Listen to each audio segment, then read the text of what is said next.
কিয়ামতের ওই কঠিন ময়দানে 7 শ্রেণীর ব্যক্তিকে রব্বুল আলামিন তার আরশের নিচে ছায়া দিবেন। তার মধ্যে প্রথম শ্রেণীর ব্যক্তি হলো ইমামুন আদিল। ইমামুন আদিল, ন্যায়পরায়ণ শাসক।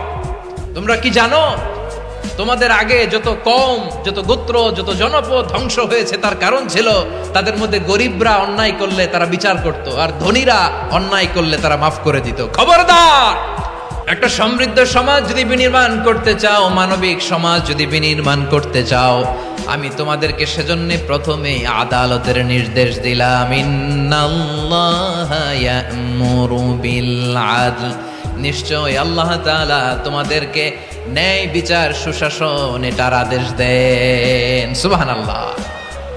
আদাল, ন্যায় বিচারের আদেশ আল্লাহ তাআলা কোরআনের বিভিন্ন আয়াতে দিয়েছেন। আল্লাহ তাআলা বলছেন, ইন্নাল্লাহা ইয়া'মুরুকুম আন তুআদ্দুল আমানাতি ইলা আহলিহা ওয়া ইযা হাকামতুম বাইনান নাসি আন তাহকুমু বিল আদল ইন্নাল্লাহা নি'ম্মা ইয়া'iযুকুম বিহি ইন্নাল্লাহা কানা সামিআন বাসীরা। আল্লাহ আদেশ দিচ্ছেন, যে ব্যক্তি আমানতের হকদার তার হাতে তোমরা আমানত পৌঁছে দাও, আর যখন তোমরা বিচার কার্য করবে, বিচার ফয়সালা করবে, আদালতের সাথে করো। সুবহানাল্লাহ বলেন। ওয়া ইযা হাকামতুম বাইনান নাসি আন তাহকুমু বিল আদল, আদালতের সাথে করবা। আল্লাহ তাআলা বলেন, যারা জাজ হবে, বিচারক হবে, তাদের যদি বাদী বিবাদীর কারো সাথে শত্রুতা থাকে, কারো সাথে যদি কোনো ধরনের রেষারেষি থাকে, আল্লাহ বলেন বিচার কার্য করতে যে ওই শত্রুতা রেষারেষির কারণে আদালতের বাইরে যে অবিচার করে বিচার করো না। ওয়ালা ইয়াজরিমান্নাকুম শানাআনু কওমিন আলা আল্লা তা'দিলু ই'দিলু হুয়া আকরাবু লিত্তাকওয়া ওয়াত্তাকুল্লাহা ইন্নাল্লাহা খাবীরুম বিমা তা'মালুন। খবরদার, কোন জাতির প্রতি, কোন গোষ্ঠীর প্রতি, কোন গোত্রের প্রতি আক্রোশ যেন তোমাদেরকে ন্যায় বিচার থেকে দূরে সরিয়ে না দেয়, বরং আমি আল্লাহর আদেশ হলো ই'দিলু, তোমরা আদল করো, ন্যায় বিচার করো, সুবিচার করো, সুশাসন প্রতিষ্ঠা করো। হুয়া আকরাবু লিত্তাকওয়া, এটাই তাকওয়ার সবচেয়ে কাছাকাছি। সুবহানাল্লাহ বলেন। কোরআনের বিভিন্ন আয়াতে আল্লাহ তাআলা স্পেসিফিকলি ধরে ধরে বিচার করার সময় আমরা যেন আদল করি সেটা বলেছেন। কোরআনের কোন কোন জায়গায় আল্লাহ তাআলা এই আল আদল শব্দটা ব্যবহার করেছেন। আবার একই জিনিস ইনসাফ, সুবিচার, সুশাসন, ন্যায় বিচার, ন্যায়পরায়ণতা বুঝাতে আল্লাহ তাআলা কখনো কখনো আল কিসত শব্দটা ব্যবহার করেছেন। আওয়াজ করে সবাই বলুন আল কিসত। প্রিয় ভাইরা, সবাই আওয়াজ করে আমার সাথে সাথে বলুন আল কিসত। আল্লাহ তাআলা বলেন, ওয়া ইন হাকামতা ফাহকুম বাইনাহুম বিল কিসতি ইন্নাল্লাহা ইউহিব্বুল মুকসিতিন। যখন তুমি বিচার করবে, বিশ্বনবীকে উদ্দেশ্য করে অ্যাড্রেস করে বললেন, নবী হে, ইহুদিরা কোনো বিষয়ে মীমাংসার জন্য যদি আপনার দরবারে আসে, যদি বিচার করতে হয়, খবরদার অবিচার করবেন না। ফয়সালা যেটা করবেন কিসতের সাথে করবেন, ন্যায় পরায়ণতার সাথে করবেন, কারণ ইন্নাল্লাহা ইউহিব্বুল মুকসিতিন, নিশ্চয় আল্লাহ রাব্বুল ইজ্জাত ন্যায় পরায়ণশীলদেরকে বড্ড ভালোবাসেন। সুবহানাল্লাহ বলেন। ন্যায় পরায়ণ লোকদেরকে আল্লাহ তাআলা বড্ড ভালোবাসেন। অন্য আয়াতে আল্লাহ তাআলা বলছেন, وَنَضَعُ الْمَوَازِينَ الْقِسْطَ لِيَوْمِ الْقِيَامَةِ فَلَا تُظْلَمُ نَفْسٌ شَيْئًا। আমি কিয়ামতের দিন ন্যায়পরায়ণতার মানদণ্ড স্থাপন করব, যেটাকে আমরা মিজানের পাল্লা বলি। আল্লাহ বলেন, ন্যায় বিচারের মানদণ্ড কিয়ামতের ময়দানে আমি আল্লাহ স্থাপন করব। সেদিন কারো প্রতি বিন্দু পরিমাণ, এক চুল পরিমাণ অবিচার করা হবে না, কোনো অবিচার করা হবে না। সেদিন সুশাসন হবে, সুবিচার হবে, ন্যায় পরায়ণতার সাথে বিচার হবে। আওয়াজ করে পড়েন আল্লাহু আকবার। তাহলে প্রিয় ভাইরা, যে তিনটি বিষয়ে আল্লাহ তাআলা আমাদেরকে আদেশ দিয়েছেন, তার প্রথমটা হচ্ছে আদালত, ইনসাফ, সুবিচার, ন্যায় বিচার, এটা আমরা চাই কি চাই না? বিশ্বনবী ন্যায় বিচার, ন্যায় পরায়ণতা, সুশাসন প্রতিষ্ঠিত করেন কি করেন নাই? আপনারা বিশ্বনবীর সিরাত যারা পড়েছেন, আপনি দেখবেন বিশ্বনবীর সিরাতের পরতে পরতে, বাঁকে বাঁকে, সিরাতের বাঁকে বাঁকে এই আদালতের নমুনা মেলে। সুবহানাল্লাহ বলেন। ছোট্ট একটা নমুনা রাসূল সাল্লাল্লাহু আলাইহি ওয়াসাল্লামের আসিরা আল আতরা থেকে ছোট্ট একটা নমুনা আপনাদের খেদমতে এখানে উপস্থাপন করি। বিশ্বনবী সাল্লাল্লাহু আলাইহি ওয়াসাল্লাম মক্কা বিজয় করলেন ৮ম হিজরিতে। মক্কা বিজয় শেষে তিনি কয়েক সপ্তাহ মক্কাতে অবস্থান করলেন। ইন দ্য মিন টাইম মক্কার একটা ভেরি প্রেস্টিজিয়াস এন্ড ডিগনিফাইড ফ্যামিলির নারী চুরিতে ধরা পড়ল। কিসে ধরা পড়ল? সবাই বলেন কিসে? আমাদের সমাজে আসেনি এটা? আছে? ছোট না বড়? হ্যাঁ, হিসাব করে শেষ করা যায় না। ৩.৫ লাখ কোটি টাকা নাই উন্নয়ন প্রকল্পের নামে। উন্নয়ন প্রকল্পের নামে ৩.৫ লাখ কোটি টাকা নাই। ৩.৫ লাখ কোটি টাকা লিখতে পারবেন আপনি? এক টানে লিখতে পারবেন? বুঝতেছেন কত বড় সংখ্যা?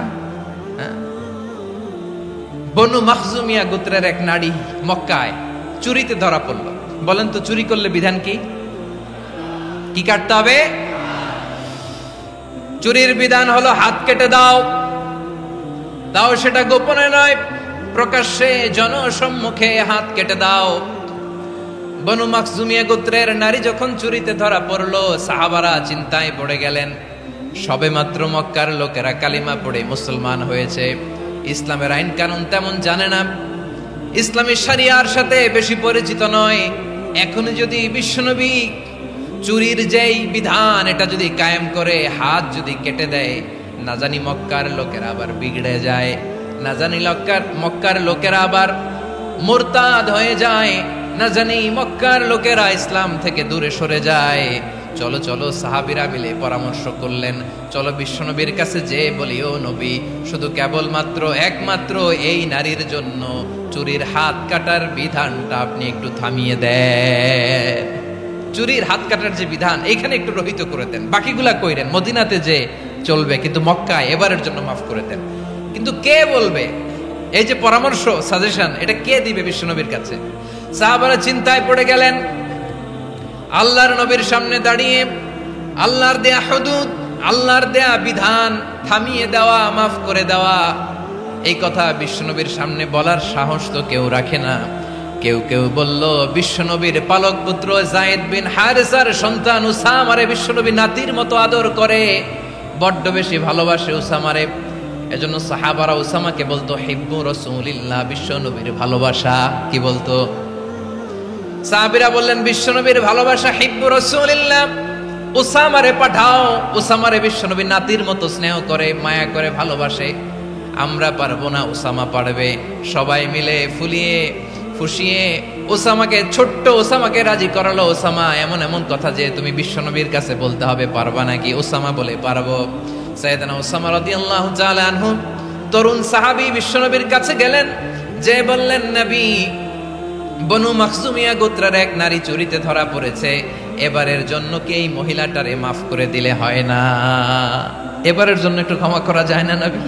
বিশ্বনবী বলেন, আতাশফাউ ফি হাদ্দিম মিন হুদুদিল্লাহ, তোমার এত বড় সাহস উসামা, তুমি আল্লাহর হাত, আল্লাহর দেয়া বিধান, এটার ব্যাপারে সুপারিশ করতে এসেছো? তোমরা কি জানো তোমাদের আগে যত কওম, যত গোত্র, যত জনপদ ধ্বংস হয়েছে তার কারণ ছিল তাদের মধ্যে গরিবরা অন্যায় করলে তারা বিচার করত, আর ধনীরা অন্যায় করলে তারা মাফ করে দিত। খবরদার! ওয়া আইমুল্লাহ লাউ আন্না ফাতিমাতা বিনতি মুহাম্মাদিন সারাকাত লাকাতা মুহাম্মাদুন ইয়াদাহা। বিশ্বনবী বললেন, ওরে ওসামা, বানু মাখজুমিয়ার ওই প্রেস্টিজিয়াস এন্ড ডিগনিফাইড ফ্যামিলির মেয়ে তো দূর কি বাত, অনেক দূরের কথা। জেনে রেখো ওসামা, আমার কলিজার টুকরা নয়নের পুটুলি ফাতেমাও যদি মক্কার জমিনে আজকে এই চুরির দায়ে ধরা পড়তো, আমি বিশ্বনবী মুহাম্মাদুর রাসূলুল্লাহ ধরে ফাতেমার ডান হাতটা কেটে দিতে এক বিলম্ব দেরি করতাম না। ইন্নাল্লাহা ইয়া'মুরু বিল আদল, আমাদেরকে জাস্টিস শিখায় পশ্চিমারা, আমাদেরকে ইনসাফ শিখায়, আমাদেরকে সুশাসন শিখায়। আর ইনসাফ, সুশাসন, ন্যায় বিচার, সুবিচার, জাস্টিস কারে বলে বিশ্বনবীর বায়োগ্রাফি থেকে জেনে নাও। এই ছিল বিষ্ণু ইসা ইসলামের আদালতের নমুনা। আপনি যদি সাইয়েদনা ওমর ফারুকের জীবনের দিকে তাকান, এমন কঠোর, এমন বীর সেনানী ছিলেন। সাইয়েদনা ওমর ফারুক যদি রাস্তার এই মাথা দিয়ে হাঁটা শুরু করতেন, শয়তান ওমর ফারুককে দেখলে ওই রাস্তা রেখে দিয়ে অন্য রাস্তা দিয়ে হাঁটতো। সুবহানাল্লাহ। ওমর ফারুক রাদিয়াল্লাহু তাআলা কি পার্সোনালিটি ছিল, কি পার্সোনালিটি। আমাদের এলাকায় ছোট বাচ্চারা রাতে ভাত খেতে চায় না, আমার মেয়েটাও খেতে চায় না। এই এটা দিব, ওইটা দিব, আজকে মাহফিলে আসার সময় বলে দিছে লিস্ট করে এটা এটা আনতে হবে। তো ছোট্ট বাচ্চাদের অনেক বায়না থাকে, ওরা রাতে খেতে চায় না। তো মায়েরা বিভিন্ন ভয় দেখায়, এই বাঘ আসবে খাও, এই ভূত আসবে খাও। আপনারা কি বলেন চট্টগ্রামে? কি আসবে? হ্যাঁ, ভূত ভূত ভূত আসবে, বাঘ আসবে, খাও খাও খাও, তাড়াতাড়ি খাও। তো বাচ্চারা এগুলো শুনে ভয়ে খেতে শুরু করে। মদিনার জমিনেও একই ঘটনা ঘটতো। মদিনার ছোট্ট ছোট্ট সোনামণিরা খেতে চাইতো না। তো মায়েরা বলতো, হা হুয়া ইয়াতি উমর, হা হুয়া ইয়াতি উমর, ওই যে ওমর আসতেছে, ওমর। ওমরে ফারুকের কথা শুনলে বাচ্চারা একেবারে ঠান্ডা। সুবহানাল্লাহ পড়বেন না? প্রভু তুমি বলেছ রাসূল দেবে না, বলনি দেবে না ওমর, বলনি দেবে না হামজা তারিক, খালিদ বিজয় সমর। প্রভু তুমি বলেছ রাসূল দেবে না, বলনি দেবে না ওমর, বলনি দেবে না হামজা তারিক, খালিদ বিজয় সমর। প্রভু তুমি বলেছ রাসূল দেবে না। আল্লাহু আকবার। ওমর ফারুক রাদিয়াল্লাহু তাআলা আনহু, ওনার কথা শুনলে গায়ের মধ্যে গুজবাম হয়, গায়ের পশমগুলো দাঁড়িয়ে যায়। সুবহানাল্লাহ বলেন। কি পার্সোনালিটি ছিল, কি ব্যক্তিত্ব ছিল। মুনাফিকরা ওমর ফারুককে জমের মতো ভয় পেতেন। শয়তান, খোদ শয়তান এই রাস্তা দিয়ে আসলে শয়তান অন্য রাস্তা দিয়ে হাঁটতো। ওমর ফারুক রাদিয়াল্লাহু তাআলা আনহুর জীবনে যদি দেখেন, তাহলে সেখানে আপনি আদালতের, ইনসাফের, সুশাসনের, জাস্টিসের নমুনা দেখতে পাবেন। কয়টা শুনবেন? সাইয়েদনা ওমর ফারুকের রাদিয়াল্লাহু তাআলা আনহুর সন্তান আব্দুর রহমান মিশরে মদ খেয়ে মদ্যপ অবস্থায় ধরা পড়েছে। মদ খাওয়ার কারণে, মদ যদি কেউ পান করে আর যদি প্রমাণিত হয়, তার বিচার হলো 80 বেত। আওয়াজ করে বলেন কয় বেত? বাংলাদেশেও তো এই আইন আছে নাকি? বাংলাদেশে আছে? হ্যাঁ, মদ খাইলে 80 বেত, এই আইন বাংলাদেশে চালু হোক। আমরা চাই কি চাই না? চাই সবাই। এজন্যই তো ইসলাম ভাল লাগে না। ইসলামকে ভাল লাগে না। ইসলামকে আউট করে রাখতে পারলেই তো এরকম বড় বড় বোতল খাওয়া যায়। একেবারে সহজ, পানির মতো সহজ, হিসাব একেবারে সহজ। ওমর ফারুক রাদিয়াল্লাহু তাআলা আনহুর ছেলে ভুল করে মদ পান করে ফেলেছিলেন। আব্দুর রহমান, ঘটনা ঘটেছে মিশরে। মিশরের গভর্নর তখন আমর ইবনে আস রাদিয়াল্লাহু তাআলা আনহু। আব্দুর রহমানের ভাই যে গভর্নরকে বলল, গভর্নর যদি একটু দয়া করেন, খলিফার ছেলে আমার ভাই আব্দুর রহমান মদ্যপ অবস্থায় ধরা পড়েছে, জনসম্মুখে যদি আপনি বেত্রাঘাত করেন আমাদের প্রেস্টিজ থাকে না, যদি 80 বেত আপনি মারেন আমার কোনো কথা নাই, কিন্তু ঘরের ভেতরে মারেন। আব্দুর রহমানের ভাইয়ের সুপারিশ শুনে সাইয়েদনা আমর ইবনে আস রাদিয়াল্লাহু তাআলা আনহু রাজি হয়ে গেলেন। ঘরের ভেতরে লোকচক্ষুর আড়ালে 80 বেত তিনি মানলেন। কিন্তু ঘটনাক্রমে এই কথা লুকিয়ে লুকিয়ে ঘরের ভেতরে 80 বেত মারার কথা সাইয়েদনা ওমর ফারুক মদিনা থেকে জানতে পারলেন। মদিনা থেকে তিনি ফরমান জারি করলেন, এই বিচার যেমনটি আমর ইবনে আস আদায় করেছে, এটা প্রকৃতপক্ষে আদায় হয় নাই। আসো সবাই মদিনায় আসো, আমর ইবনে আস মদিনায় আসো, আব্দুর রহমানও আসো, সবাই আসো, জনসম্মুখে এই বিচার কার্যকর করতে হবে। সাইয়েদনা ওমর ফারুক মসজিদে নববীর পিলারের মধ্যে নিজের ছেলেকে বাঁধলেন, আবার জনসম্মুখে 80টা বেত তার গায়ের মধ্যে মারলেন। মাজমুয়ে ফাতাওয়া ইবনে তাইমিয়া রাহিমাহুল্লাহ উনি এটা নকল করেছেন। এটা সবচেয়ে বিশুদ্ধ মত। আর অনেক মত আছে, মারা গেছে কবরের উপর, ওগুলো বাদই দিলাম।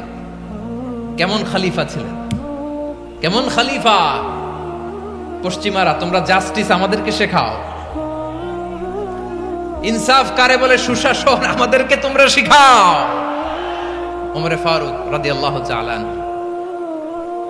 ওই বিচারকে তিনি ধর্তব্য মনে করেন নাই। মদিনাতে এনে আবার জনসম্মুখে আবার 80 বেত মেরেছেন।